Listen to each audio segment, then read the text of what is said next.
Okay, so hi everybody, I'm Gabi. Good morning. Good, this is interactive already. This is wonderful. But please keep quiet for the rest of the talk. So like Robert said, I'm a PhD candidate in the Viz Arts at UCSD. I'll be an assistant professor of design studies at York University in Toronto starting in the fall.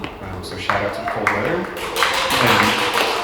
Thanks. Thanks to Aaron and Robert for inviting me. Thanks for all of you for braving the cold and the really wake-up call. You know how sometimes you say you're going to write about a thing, and then you start writing about the thing, and then you realize that you meant to write about something completely different? So that's what happened here. So I still want to talk about data, pain, misfitting, and design studies, but I'm not going to talk about the ethnographic turn in design studies. So if you came specifically for that, I'm really sorry. I promise there are other really excellent talks on this panel. It turns out that it's really hard to speak to an audience of humanists and data scientists and not sound like an idiot twice. So instead, I'm going to start with my dog. This is Buckingham. He's 5-year-old Corgi Lab Pit Mix. He's the best. He's super calm around other dogs, so when we were out on a walk around New Year's, and this dog, who I eventually named Flopsy, followed us home, I wasn't really too concerned. Now, before you ask, we did not, much to my dismay, adopt Flopsy. We also couldn't find his owner, so we called the Humane Society, and they eventually, and rather quickly, found Flopsy a new home. But when the Humane Society officer came to the house to collect Flopsy, both the new puppy and Buckingham wanted to say goodbye, and so they jumped up on each other, and it was super cute. They were really playful, but I had to pull them apart.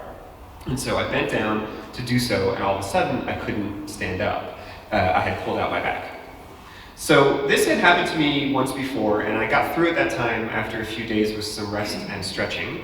But I have a newborn baby at home, thus the new coffee addiction. And there was very little of rest or stretching to be had, so I struggled for a bit longer than the previous time. Eventually, after a week of doing double duty, my wife gently but firmly suggested I call the doctor to make an appointment. So I did that. I called UCSD Student Health Services, and the person on the other end asked me how bad the pain was on a scale of 1 to 10. I said that it usually hovers around 6, but sometimes spikes to 9, and she said, "Can you even walk?" And I said, "Sort of." And she said, "Hang up and go to urgent care." The thing is, for me, hovering around 6 is not that big of a deal. I suffer from a condition called Ehlers-Danlos syndrome, which means that when my joints get out of place, my ligaments are no good at keeping them in check. I depend on muscles to do that, and so the muscles do double time, and they overwork and they spasm, and then I can't help with the baby for a week, and my wonderful wife has some gentle but firm things to say. So I went to urgent care, which was neither urgent nor careful, and 3 hours and $50 later, I hobbled back to the car with a shot of ibuprofen in my backside and the well wishes of an overworked but apathetic physician. So how many of you recognize this? Pretty good. It's called the Wong-Baker Faces Scale, and it was researched, developed, and designed by 2 nurses in the late 1980s in a pediatric burn unit at the Hillcrest Medical Center in Tulsa, Oklahoma. And when I started researching this, I was like, Hillcrest Medical Center, that's amazing! And then I finished the sentence, I was like, oh, it's all the way in Tulsa. Okay. Otherwise, be down the street. So Connie Baker and Donna Wong used stickers as rewards when working with children, and they noticed that many came with facial expressions. Baker eventually began asking patients and subjects to fill in blank circles with illustrations representative of how they felt. Composites of the drawings were made for further testing before a professional illustrator was hired to produce the final product. And the Wong-Baker Faces scale actually came to prevalence around the same time that these similarly designed scales did as well. So note, I know the contrast is a little tough, but note the face is usually or almost always accompanied by a number. Some are photographic, some are illustrated, some are drawn with a great deal of detail, and some are highly abstracted. And so I get into this kind of in my dissertation project, but the important thing that I want to mention here is that all of the research behind these scales cite the same paper, a 1974 master's thesis in nursing by a student named Jo Eland. And in her work, Eland argues that pediatric nurses are specifically in need of a scale like these because of their place at the front lines of patient evaluation and treatment. That is, if you're ever at the hospital, pay close attention. Doctors will definitely give guidance on how to treat pain, but nurses are the literal key holders of the meds. So I actually noticed that when we were at the hospital, my wife was having our son, and each nurse had a special key that would literally open the plastic box that had the IV in it. And remember, and I'm so sorry to give you such a large photo of such an awful person this early in the morning. I didn't realize it would be wall-sized. These scales came to be in the mid-1980s, right? So second-wave feminism is transitioning out. Reagan-era market deregulations are moving in as thousands are being purged from Medicare rolls. And HMOs are taking over while hospital commercialization and consolidation is taking place. The pressure that nurses are under is immense. They're being told, on the one hand, not to be subordinate to doctors, but they're also being told to treat patients quickly and, more importantly, to tie treatment to diagnoses for the sake of insurance billing. So these nurses, Wong, Baker, the like, they took matters into their own hands. They literally, and having all read Joe Eland's thesis arguing for face-based scales, they started drawing exactly that. And now the Wong-Baker FACES scale is one of the most widely used tools in pain diagnosis and treatment. So today, I sort of want to talk about like the idea of essentializing data and what that means to the misfitting subject. And I take as a basic assumption that the situations in which a data collection tool or interface is designed have material and significant implications on both the researcher and the subject. Rosemary Garland Thompson introduced the concept of misfitting in 2011 to take on how vulnerability and dependence can be understood when considering the material experiences of people with disabilities. These experiences of, quote, misfitting, she offers, reinforce the so-called social model of disability, wherein an individual's incompatibility with the built world might be eliminated not by curing or correcting a disability, but by modifying that world. Along the way, Garland Thompson explains how misfitting as a political position might liberate the disability scholar from essentialism and into a more, quote, materially located subject. So she writes, misfitting has explanatory power to produce a coherent narrative of how inferiority is assigned and literal marginalization takes place. So I'll return to misfitting in a minute, but one part of my sort of overall thesis here takes a question raised by the prompt for this panel, which is, what ways of knowing are potentially suppressed by data science? And it answers it simply, misfitting. To move forward with this argument, I actually need to go back in time to the point where the field of pain research and treatment began to accept that pain was subjective. Before the middle of the 20th century, pain research was generally done via this contraption, which is called a dolorimeter. This is from the patent sketch. You can throw my jacket over if you need to. A drop of black ink would be placed on a subject's forehead, and a beam from a very bright lamp would be focused on that spot, and then the lamp was turned up. As soon as the subject sort of yelled, the intensity of the lamp was recorded, and the subject was then given the pain treatment being tested, usually an analgesic, and a new measurement was taken. After performing this test on around between 3 and 10 subjects, results were recorded and published. But then this guy, Henry Beecher, who was head of anesthesiology at Mass General Hospital in Boston, went to North Africa during World War II and worked in the field hospitals. And he noticed that injured soldiers coming right off the battlefield refused morphine, but later demanded something for their pain.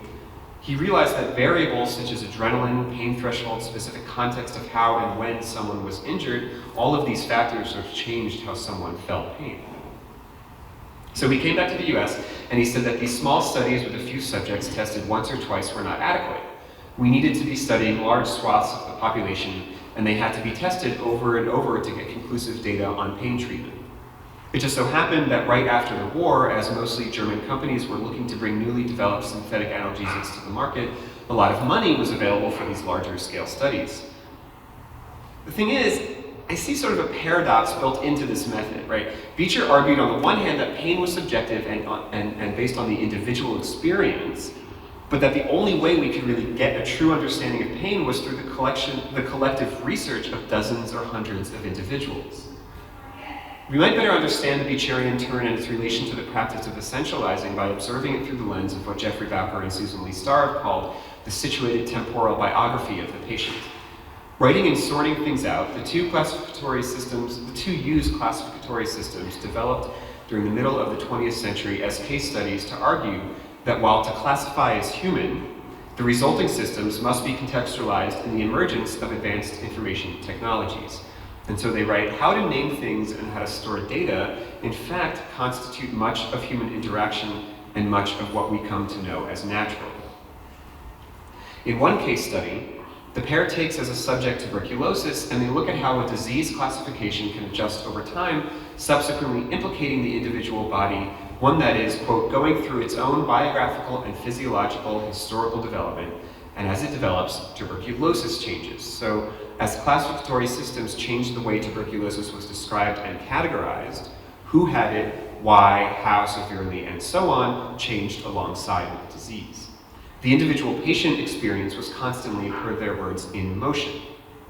As Beecher's groundbreaking work became generally accepted pain science, his research initiated biographical changes in the patient's experience with pain.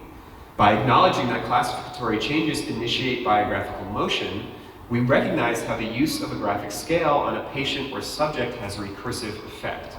That is, results from one study are cited by another and have material consequences on how a scale is designed, which in turn changes how evaluators understand their subject's pain and so forth.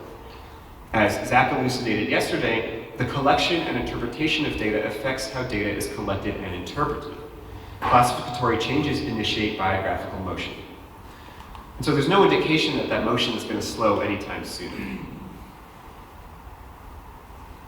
This is a website for PainQX.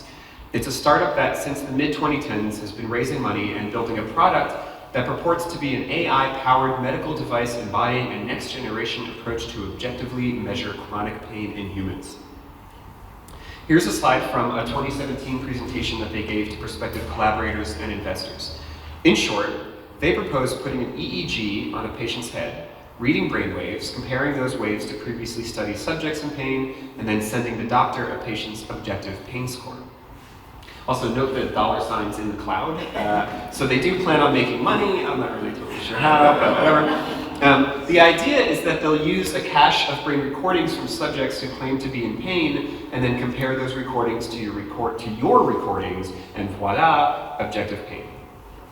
The company claims to have over 600 EEG recordings from 3 devices, which to me actually sounds absurdly small, but saying that the data isn't all-encompassing is not the right argument to make here. Right? Because the counter to this data collection system doesn't collect enough data is, okay, then we'll collect enough data. And this is akin to those who think facial recognition technology will become more equitable when non-white faces are more easily recognized by tech that is then implemented in systems of surveillance and policing. And here I'm using Ruha Benjamin and Chris Gilliard's work to sort of think through that.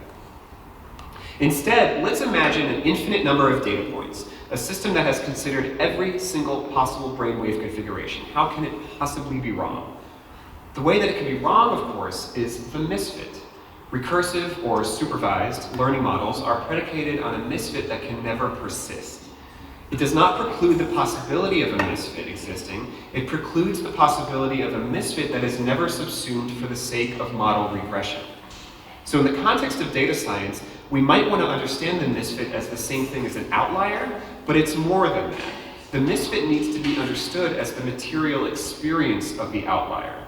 Even after the misfit is folded back into the model, regressed, relearned, whatever you want to call it, the individual experience of, in our case, the person in pain does not go away. Instead, the classificatory changes initiated by model adjustment result in biographical motion. Now, there's another talk to be given here that breaks down the issues of pain scales through the lens of the types of digital and design justice movements which Professor Mattern talked about yesterday. And the talk includes references to Arturo Escobar's designs for the pluriverse, and as well as Sasha Costanza-Chock's forthcoming design justice, community-led practices to build the worlds we need. Because we need to move past this neoliberal paradox of the perfectly behaved subject of the biopolitical regime who is at once asked about their pain and then not trusted to give an accurate or useful response. One that must receive wisdom, the subject that must receive wisdom handed down to us from research labs interested in getting to some sort of objective truth about pain. Rosemary Garland Thompson writes, "Our experience of living eventually contradicts our collective fantasy that the body is stable, predictable, or controllable, creating misfits for all of us." One person yesterday mentioned that data is the basis of calculation. To to allow us to reason our way out of problems. And I'm sorry, but when I go to the doctor, all I want to say to them is, I hurt and I don't know where or how much or why, but I hurt, can you please help me? But I can't, because that's not how data works. That's not how reason works. And once you see one thing as data, then everything is data. Every problem becomes one that can be solved with the right amount of data. We need a conceptualization of pain care that moves beyond this framework, one that considers the political and social, but also embodies community, empathy, and autonomy. Thanks very much.